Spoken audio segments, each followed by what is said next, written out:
We have a rare view this morning of a government crackdown on Islamist militants in Egypt. For the last 4 months, Egyptian soldiers and police have fought radical forces in the Sinai Desert near Israel's border. CBS News is the first television organization to enter the region since the fighting began. Clarissa Ward gives us a first-hand look at the violence. Good morning. Journalists are strictly prohibited from traveling to Sinai, so we went in undercover to see the situation for ourselves. An insurgency is raging in Egypt. These propaganda videos by Islamic extremists show one attack after another on Egyptian security forces in Sinai.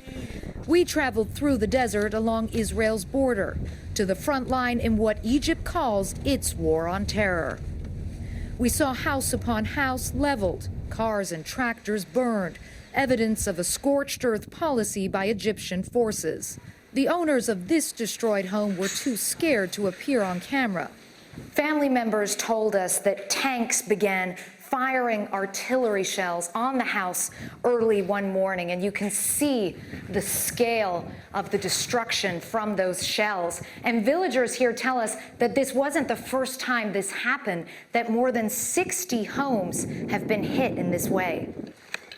Later, we met Abu Aid. He told us his home was torched in a military raid. It's what's left of the windows. He insisted that he has nothing to do with the insurgency. This used to be covered? This was a roof? He pointed to a nearby house to show us what his used to look like. We asked if he thought this might happen again. It could happen again and again, he said. I don't have any hope. In a remote desert location, we met the brother of the most wanted man in Sinai, the leader of the Ansar Beit al-Maqdis jihadist group. He asked us not to show his face. If my brother is a terrorist, I thank him, he said. They burn our houses. Who else will defend us? So you see your brother as a hero? Not just my brother, he said. We treasure anyone who defends our children.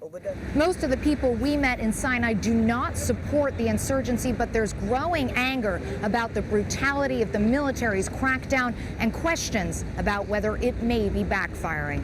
For CBS This Morning, Clarissa Ward, Cairo.